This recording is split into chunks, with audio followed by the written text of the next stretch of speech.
조촐하게 분위기 좋게 편하게 나누도록 하겠습니다. 오늘날 이렇게 보면 이제 유튜브 우리 많이 듣지 않습니까? 유튜브에 보면 목사님 설교들을 이렇게 많이 하고 계신데, 그 설교들이 대충 이제 제가 또 잘 듣는 설교라서 그런지 몰라도 주로 이제 목사님들이 또 성도님들이 또 많이 듣는 조회수가 높은 설교, 그런 목사님들의 설교를 들어보면 주로 내용이, 여러분 제대로 신앙생활 하고 있는 거 맞습니까? 하여튼 이런 내용들이 참 많은 것 같아요.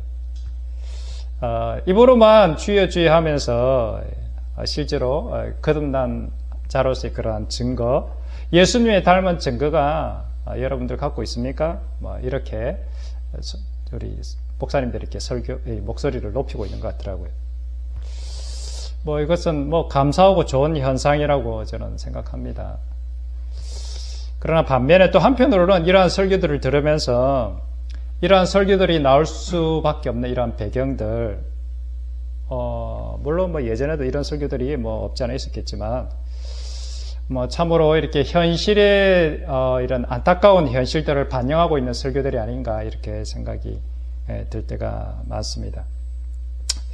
오늘 한국의 한국교회 현실을 돌아볼 때 뭐 전혀 복음적인 열매들이 잘 보이지 않는다.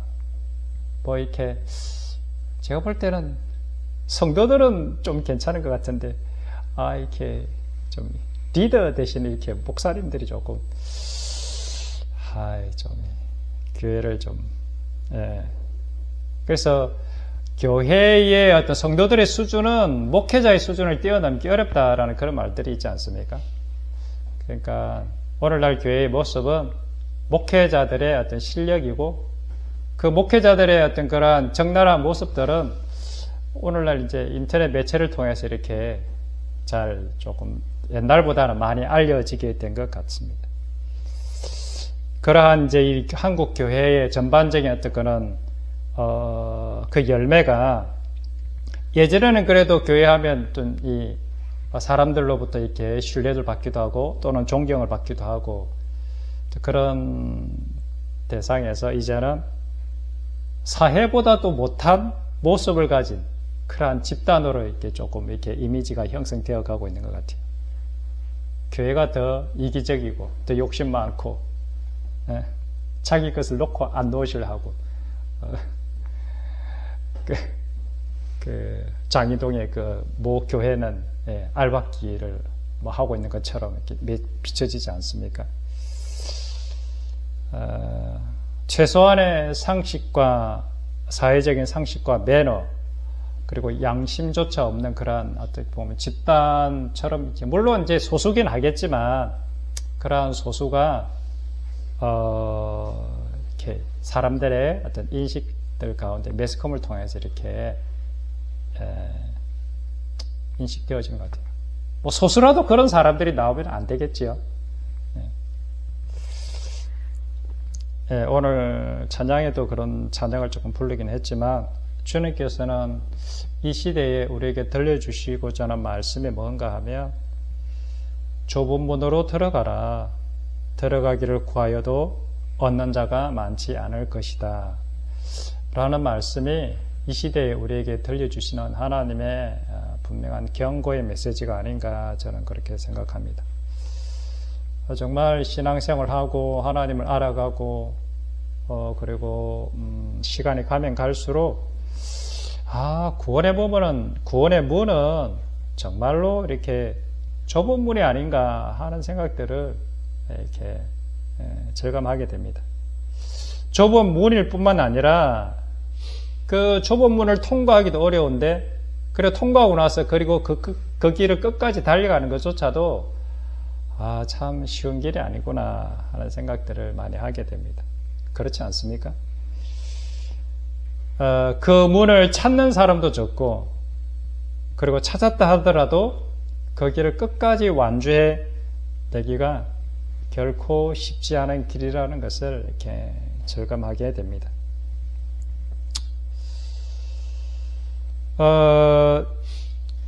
성경을 통하거나 혹은 책을 통해서 이 구원의 길, 이 십자가의 길을 발견한 사람들의 그 행적들을 살펴보면 그들의 인생은 세상적인 관점에서 볼 때 결코 뭐 이렇게 잘 나가거나 또는 남들이 보기에 화려해 보이거나 뭐 부러워 보이거나 하는 그러한 분들이 뭐 거의 없다라는 거죠. 넉넉한 사람들이 뭐 거의 없었고, 오히려 예수님 때문에 고난을 당하고 가난과 궁핍과 시련을 당하는 그러한 상황, 좌절과 절망의 상황.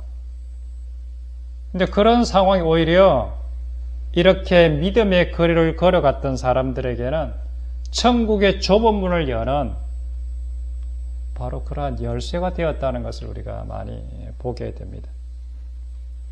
그리고 그들이 이렇게 좁은 문을 통과하고 십자가를 통과하고 난 이후에 그들의 삶은 늘 언제나 낮은 곳을 향해서 걸어갔다는 것을 우리가 볼 수 있을 것입니다.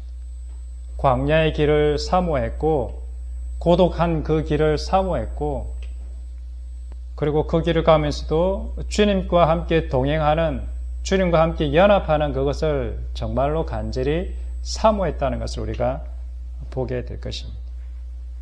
그리고 그들의 형편이 어떠하든지 그들이 부하든지 가난하든지 홀로 있든지 아니면 함께 공동체로 있든지 그 어떤 상황에서도 그들 안에는 예수 그리스도로 말미암는 참된 기쁨과 자유와 감사와 평온함과 넉넉함과 따뜻함이 그들 삶 가운데 늘 함께 동행했다는 것을 우리가 발견할 수 있게 될 것입니다.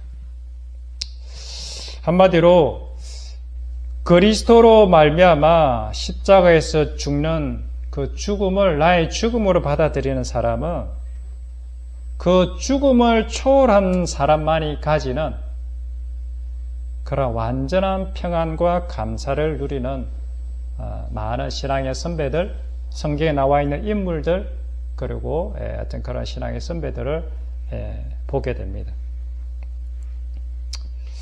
저도 지난 한 10여 년의 그 광야의 시간들을 통해서 제가 그 전에 그동안 알고 배웠던 그 신앙의 모든 근거들을 완전히 새롭게 배우게 되고 깨닫게 되는 기회를 주님께서 주셨습니다. 그 복음서의 예수님의 말씀과 그전에도 물론 읽었지만 그 고난의 과정 또는 고독한 과정, 좌절과 절망의 과정 속에서 읽었던 그 말씀들은 이전에 읽었던 말씀들과는 완전히 다르게 다가왔습니다.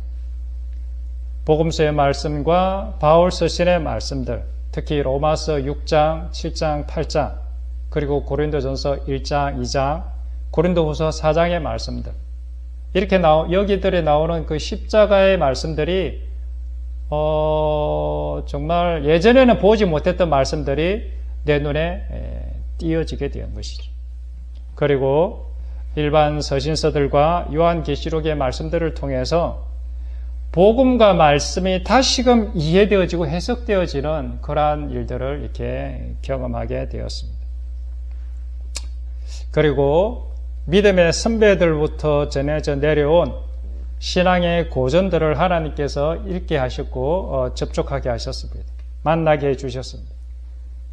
그리스도를 본받아와 같은 신앙의 고전들, 그리고 잔 기용이 쓴 책들, 앤드류 머레이가 쓴 그러한 책들, 그리고 수많은 그리고 신앙의 그러한 고전들, 전기들, 그리고 훌륭하다고 느껴지는 그 목사님들의 설교와 그들을 통한 삶을 통해서 신앙의 본질이 무엇인지, 구원이 무엇인지, 거듭남이 무엇인지, 그러한 것들을 다시 한번 새롭게 이해하게 되는 기회가 있었던 거죠.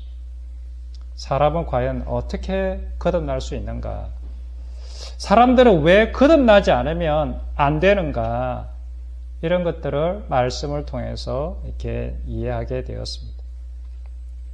그리고 그렇게 하나님의 말씀으로 거듭난 자의 삶은 어떻게 변하게 되는지, 어떤 삶을 살게 되는지를 깨닫게 되었고, 알게 되었고, 보게 되었습니다. 그리고 이와 같은 나의 깨달음, 이 말씀에 대한 깨달음이 그냥 그저 지적인 깨달음, 예전에는 굉장히 지적인 깨달음이 많았거든요.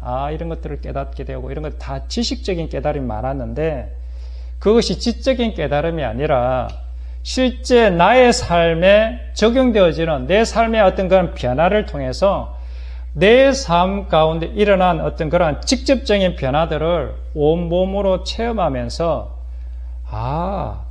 그 신앙의 선배들이 말했고 성경에서 말하고 있는 이러한 성경의 내용들, 신앙의 선배들이 걸어간 그 믿음의 과정들이 단지 이론이 아니라, 이론적인이나 지식이 아니라 정말 하나님을 만난 사람, 예수 그리스도를 만나고 십자가의 복음을 만난 사람들 누구에게나 일어나고 체험되어지는, 경험되어지는 사건들이구나 라는 것을 알게 되었습니다.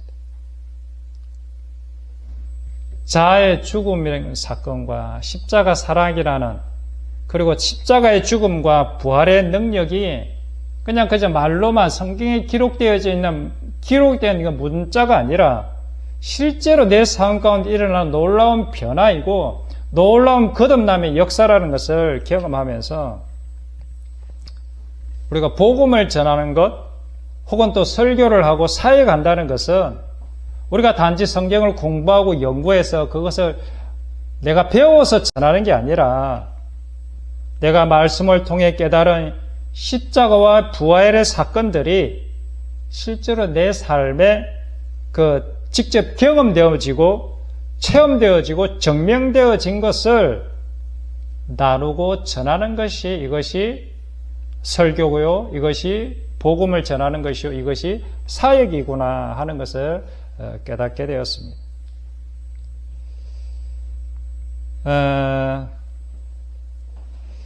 내 삶이 말씀으로 인하여 실제적으로 변화되어지는 경험들을 통해서 예수 그리스도의 십자가 사건과 그리고 그 십자가를 통한 거듭남과 부활의 사건을 그리고 내가 경험한 그 십자가의 부활을 전하는 것이 그것이 사역이고 전도고 설교이구나 라는 것을 깨닫게 되었습니다.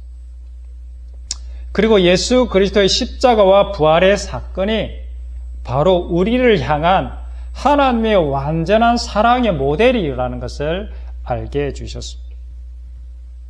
우리도 그 하나님의 사랑, 그 아들 예수 그리스도의 사랑과 순종의 모델을 따라가는 것이 바로 주님을 따라가는 것이고 그 길이 바로 생명을 얻는 길이며 그리고 그것이 바로 영생의 길이라는 것을 깨닫게 되었습니다. 그래서 바울은 이렇게 말했는지도 모르겠습니다. 고린도전서 2장에 보면 형제들아 내가 너희에게 나아가 하나님의 증거를 전할 때에 말과 지혜의 아름다운 것으로 아니하였나니 자기가 세상의 지식을 배우고 듣고 한 이것들로 내가 여러분한테 전한 것이 아니라 내가 너희 중에서 예수 그리스도와 그가 십자가에 못 박히신 것 외에는 아무것도 알지 아니하기로 작정하였습니다. 그렇습니다. 바울은 예수 그리스도와 그가 십자가에 못 박힌 것 외에는 그 어떤 것도 의미가 없다는 것을 알고 이것만을 전하기로 했던 것입니다. 사도행전 24장에는 이런 말씀도 있습니다. 오직 내가 그들 가운데 서서 외치기를 내가 죽은 자의 부활에 대하여 오늘 너희 앞에서 신문을 받는다고 한 이 한 소리만 있을 따름이니라. 사도 바울이 그 아그리파 왕 앞에서 이렇게 신문을 받지 않습니까? 그런데 왜 신문을 받느냐? 예수가 부활한 사건을 전하는 그것 때문에 신문을 받는다고 했습니다. 예수님의 제자들 그리고 사도 바울 그들은 모두가 다 하나같이 예수님의 십자가 사건과 부활의 사건을 전하는 것, 이것이 그들이 전한 것의 전부였습니다. 그들은 예수님의 십자가 사건과 부활의 사건을 증거할 때에 그들이 배워서 공부해서 가르침을 받아가 이론적인 것을 배워서 전한 것이 아니었습니다. 그들은 그 십자가를 목격했고 예수 그리스도의 부활을 직접 체험을 했던 것입니다. 그리고 그렇게 경험한 그 십자가와 부활의 사건을 하나님의 말씀, 성경 말씀을 통해서 십자가와 부활이 의미하는 것이 어떤 것인지를 이론적으로도 정립하게 되었습니다. 그리하여 그들은 예수 그리스도의 죽으심에 함께 동참하는 자는 예수 그리스도의 부활의 능력에도 함께 동참할 수 있다는 놀라운 복음을 깨닫고 그 사실을 전하기 시작했던 것입니다. 그들은 예수님의 십자가와 부활을 머리로 안 것이 아니라 직접 경험하였기 때문에, 그리고 성령을 통해서 말씀을 통해서 그 마음에 분명한 말씀의 확증을 얻었기 때문에 그들은 이 십자가와 부활을 전한 일에 자신의 전 인생을 불태울 수 있었던 것 아니겠습니까? 그래서 사도 바울은 사도행전 20장에 이런 말씀을 하고 있는 것 아니겠습니까? 오직 성령이 각 성에서 내게 정언하여 결박과 환난이 나를 기다린다 하시나 내가 달려갈 길과 주 예수께 받은 사명 곧 하나님의 은혜의 복음을 정언하는 일을 마치려 하면은 나의 생명조차 조금도 귀한 것으로 여기지 아니하노라. 이러한 생명을 다한 열정은 결코 배워서 공부해서 나올 수 있겠습니까? 이론적으로 이렇게 생명을 버려야 한다고 가르친다고 그 생명이 버려질 수 있겠습니까? 예수님의 십자가의 부활을 직접 몸으로 체험하고 경험하지 않으면, 그리고 그것을 하나님의 말씀으로 이론적으로 백그라운드로 정립되지 않으면 이러한 복음에 대한 열정, 생명을 다한 주님을 향한 사랑 나오기가 어려울 것입니다.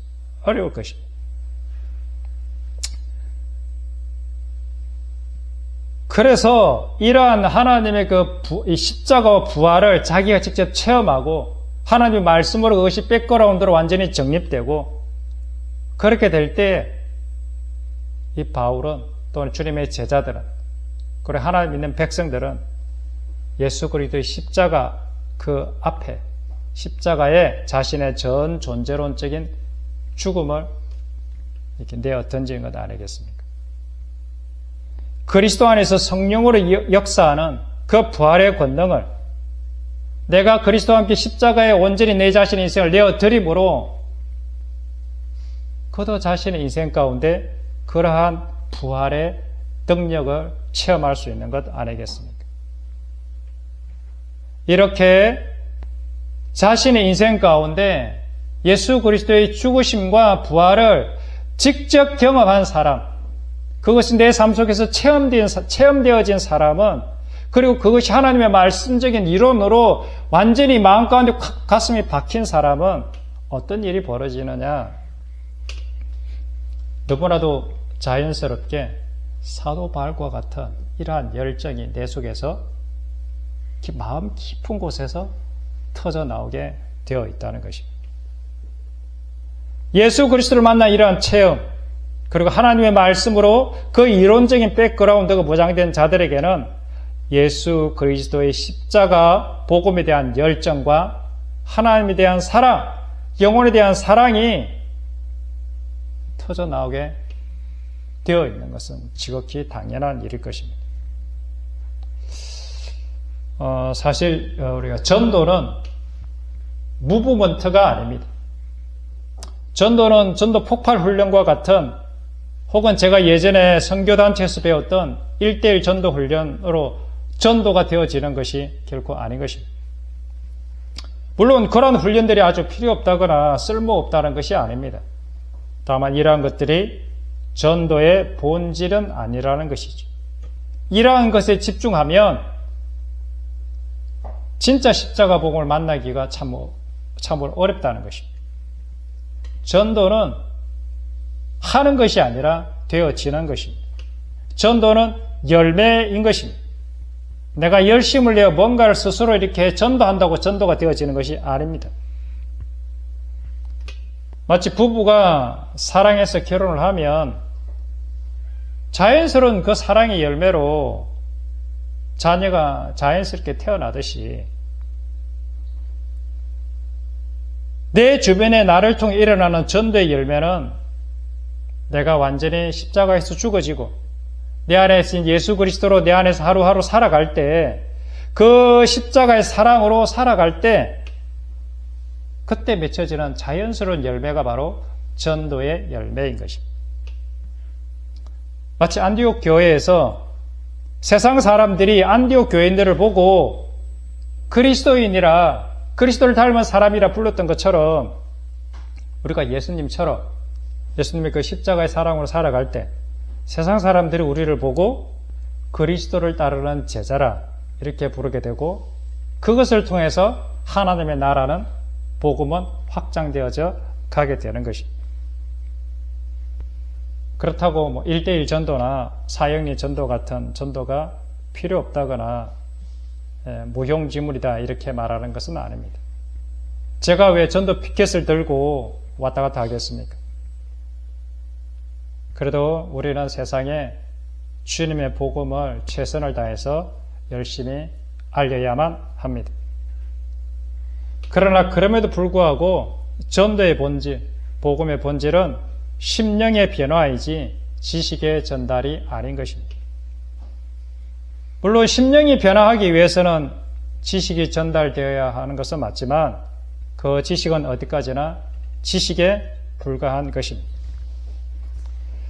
우리 심령의 변화는 예수 그리스도의 십자가 사랑을 만날 때 비로소 심령의 변화가 일어나는 것입니다. 오직 성령 하나님의 역사인 것이죠. 예수 그리스도의 십자가의 사랑이 그 심령 깊은 곳에서 하나님의 말씀으로 이해되어지고 해석되어질 때 비로소 심령에는 변화가 일어나기 시작하는 것입니다. 자신의 존재론적인 무능력, 무력감, 절망을 경험한 심령이 가난한 자의 마음에 이 십자가의 복음이 소식이 전해질 때 비로소 복음은 싹이 나고 꽃이 피게 되어 있는 것입니다. 그래서 우리의 사랑의 행위들, 선한 행실들, 그리고 복음을 전하기 위한 그런 행위들은 단지 그들의 마음을 여는 작은 역할을 할 뿐입니다. 그리고 주님 안에서 그분들이 완전히 항복해서 이제는 그들의 뜻이 아니라 그분의 뜻이, 그분의 나라가 그 개인의 심령 속에 세워져 갈 때 그 심령 안에서 비로소 천국이, 하나님의 나라가 이루어지기 시작하는 것입니다. 하나님의 뜻이 그 사람 속에서 이루어져 가기 시작한다는 것은 그 사람을 그동안에 묶고 있었던 나라는 한 인간의 마음을 쥐고 흔들었던 이 땅의 모든 것들을 드디어 십자가에 못 박기 시작할 때 그때부터 하나님의 구원의 역사, 죄사함의 역사는 시작이 되는 것입니다. 돈을 십자가에 못 박기 시작하고 명예를 십자가에 못 박기 시작하고 사회적인 관계들을 십자가에 못 박기 시작하고 자기 자신의 자존심과 자아의 모든 것들을 하나씩 다 십자가에 못 박기 시작합니다. 자기 자신의 전 존재론적인 죽음을 십자가에서 받아들이게 되는 것입니다. 그럴 때 비로소 거듭남의 경험을 하게 되고 새로운 피조물의 경험을 하게 되어 있는 것입니다. 그럴 때 비로소 부활의 능력을 본인이 경험하게 되어 있는 것입니다. 그래서 사탄도 어떻게 건드릴 수 없는 하늘의 자유와 기쁨과 평안과 그야말로 하늘에 주는 그 신령한 것들을 본인이 직접 체험하는 것이죠. 그러니까 십자가와 부활을 본인이 직접 경험하게 되는 것입니다.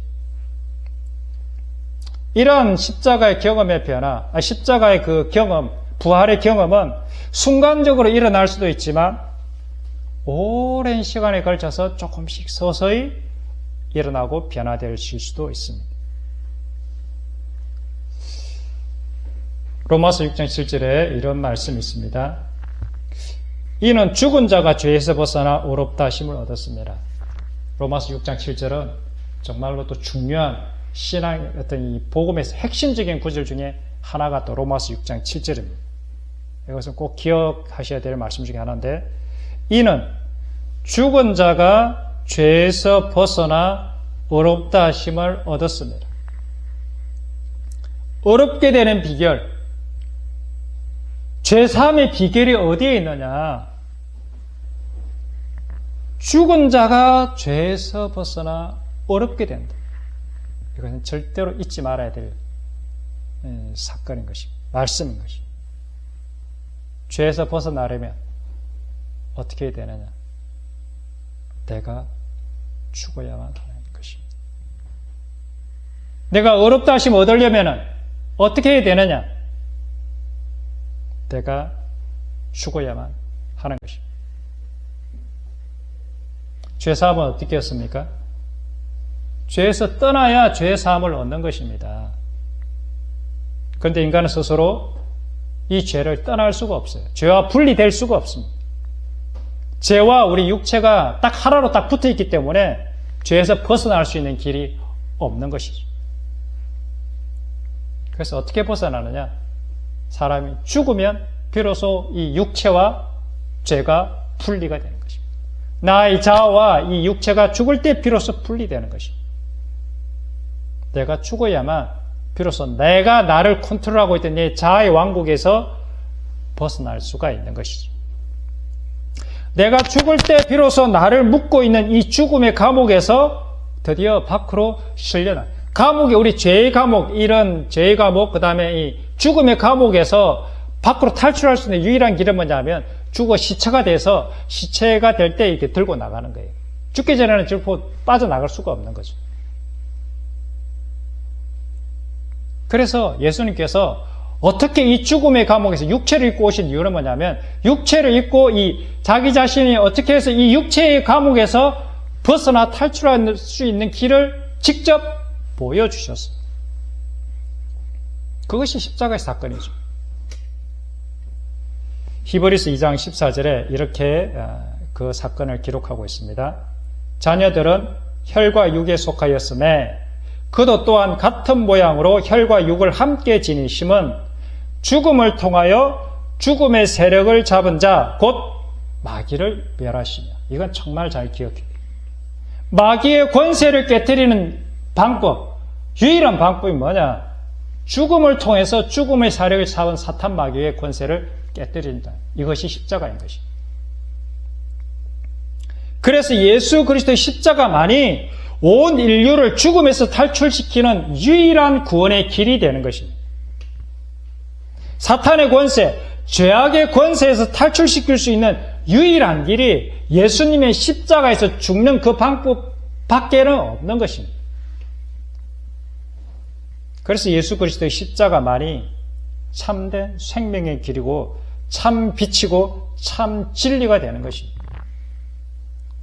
죄에서 벗어날 수 있는 유일한 길, 그것은 나의 존재가 완전히 죽어버리는 것입니다. 나라는 존재가 죽지 않으면 이 나라는 존재는 뭘로 이루어지냐? 나의 이기심, 정욕과 탐심으로 이루어지기 때문에 이 정욕과 탐심이라는 이 이기적인 욕망에서 절대로 벗어날 수가 없는 것이죠. 죽기 전에는 안 된다는 것입니다. 그래서 갈라디아서 5장 24절에 그리스도 예수의 사람들은 육체와 함께 그 정욕과 탐심을 십자가에 못 박았느니라. 왜 이 땅에는 많은 사람들이 그렇게 미워하고 문제가 많고 마음에 안 드는 사람이 많고 왜 그런가? 다 내가 살아있어서 그래. 내가 살아있어서. 우리가 왜 짜증이 나고 화가 나고 또 성질이 나고 왜 그러냐? 내가 살아있어서 그래. 내가 살아있어서. 그것이 바로 죄라는 거죠. 죄. 그 죄에서 벗어날 수 있는 유일한 길이 뭐라고요? 죄에서 벗어나야 의로운 사람이 되는데 아까 로마서 6장에 죽은 자가 죄에서 벗어나 의롭다 하심을 얻었습니다. 그래서 우리는 죽기를 간절히 사모해야 돼. 아니 이미 예수님과 함께 죽었다는 것을 날마다 기억하는 사람이 돼. 그래서 우리의 싸움은 날마다 나를 죽이는 싸움을 사는 게 우리의 신앙의 싸움이다. 저는 그렇게 생각합니다. 마태복음 10장에 예수님께서 이렇게 말씀하셨습니다. 자기 목숨을 얻는 자는 잃을 것이요 나를 위하여 자기 목숨을 잃는 자는 얻으리라. 예수님과 동일하게 말씀하신 것 아니겠습니까?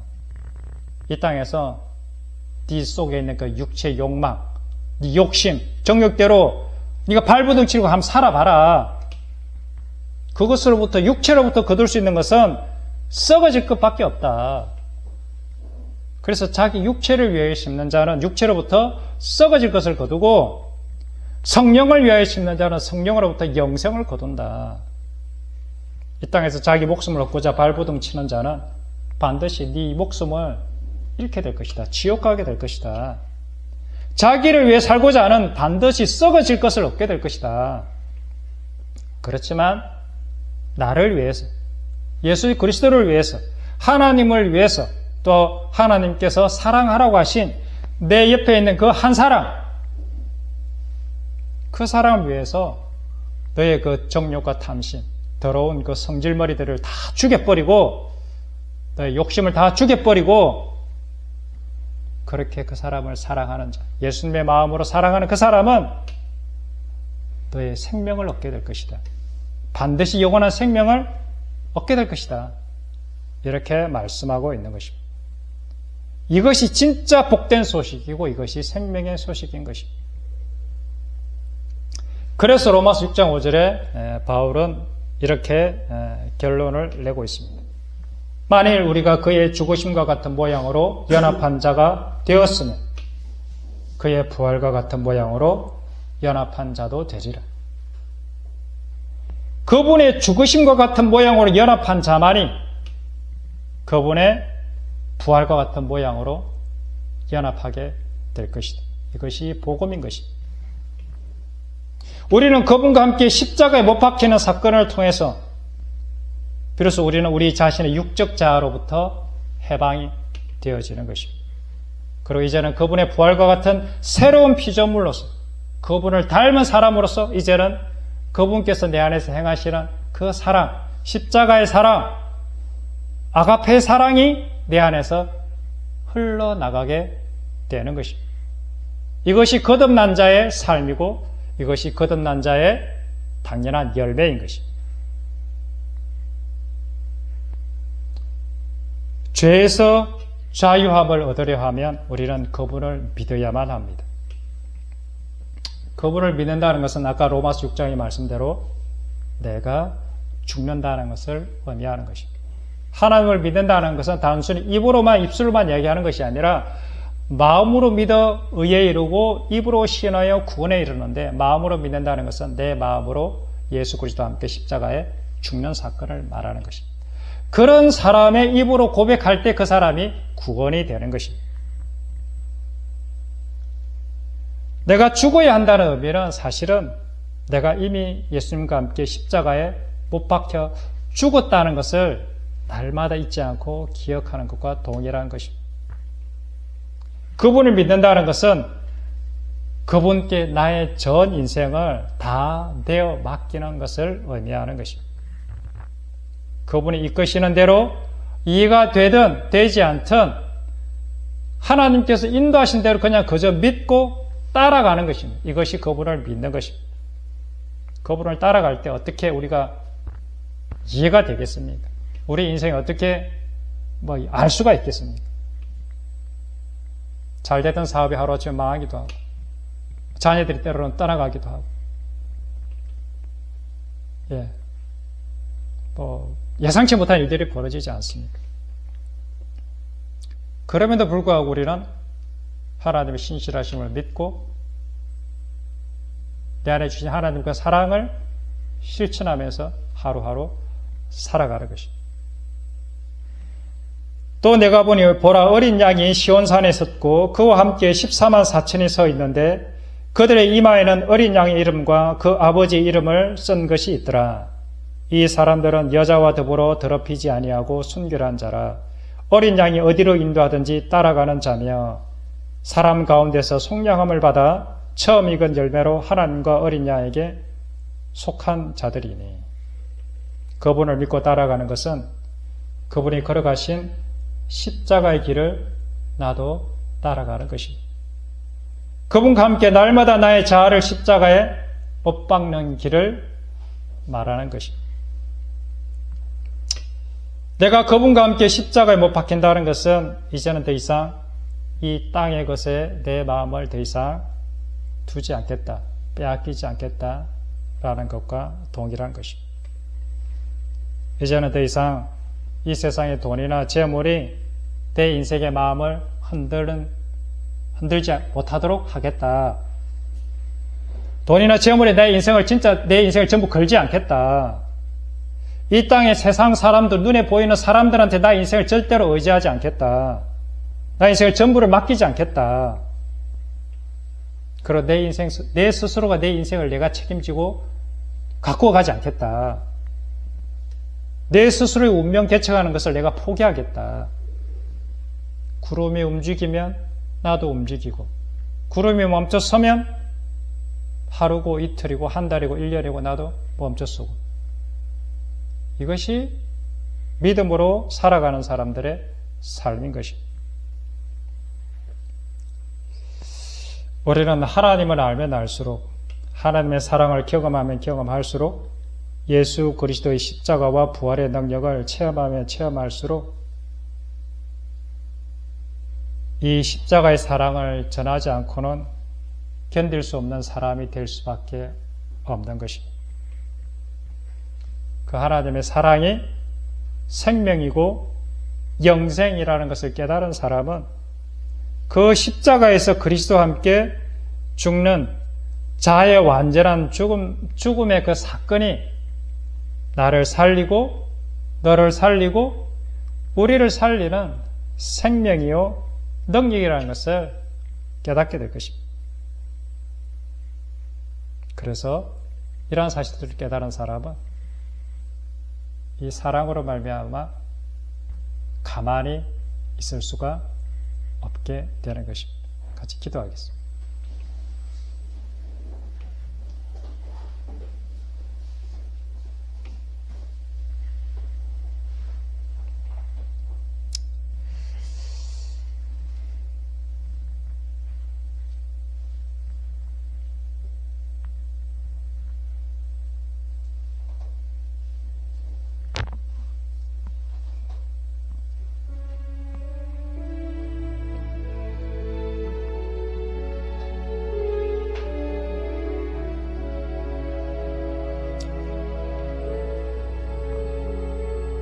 만일 우리가 그의 죽으심과 같은 모양으로 연합한 자가 되었으면 또한 그의 부활과 같은 모양으로 연합한 자도 되리라.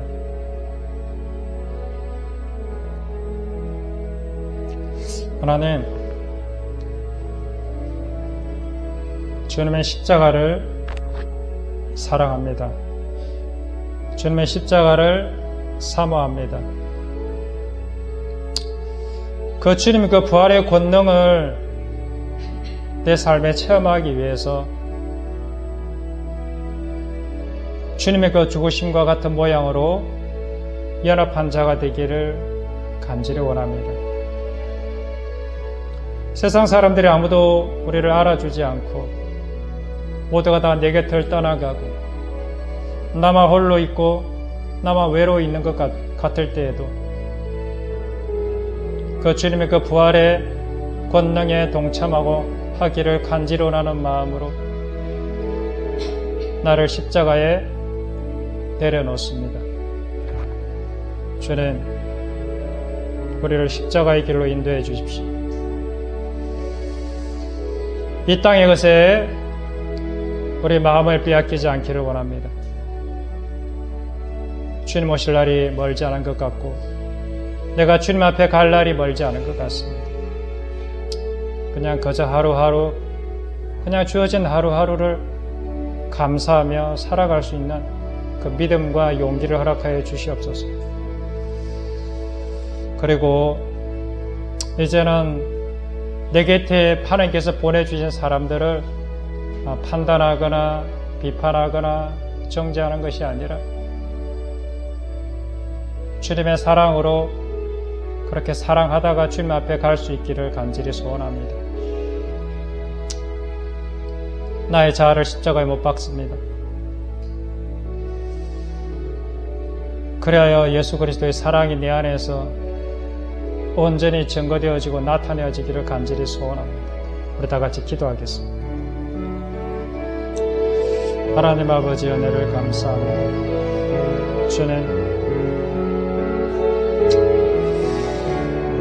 주님의 그 십자가의 사랑 우리 안에 내어 주시옵소서.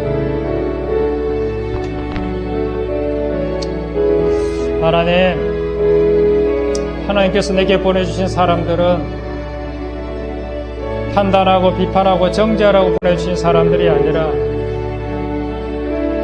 예수님의 마음으로 사랑하라고 내 곁에 있는 사람들을 보내주셨는데 하나님 주님의 사랑으로 사랑하기를 원합니다.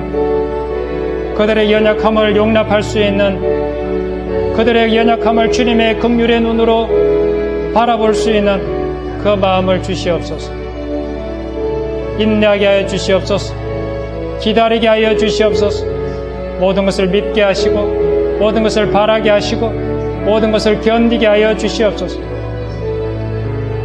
내일 일은 내일이 염려할 것이요 한 날의 괴로움은 그날로 족하다 주님 말씀하셨습니다.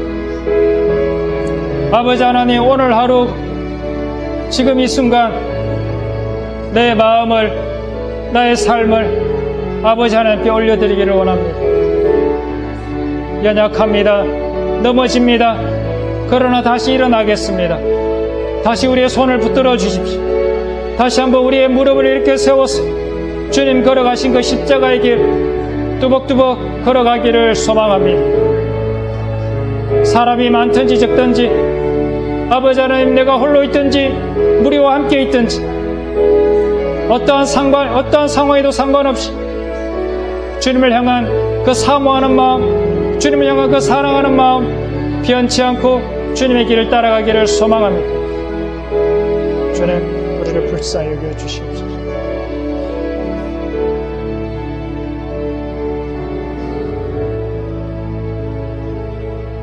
하늘에 계신 우리 아버지 이름이 거룩히 여김을 받으시오며 나라가 임하시오며 뜻이 하늘에서 이루어진 것 같이 땅에서도 이루어지게 하소서. 오늘 우리에게 일용할 양식을 주시고 우리가 우리에게 잘못한 사람을 용서하여 준 것 같이 우리 죄를 용서하여 주시고 우리를 시험에 빠지지 않게 하시고 악에서 구하소서. 나라와 권능과 영광이 영원히 아버지의 것입니다. 아멘. 감사합니다. 네.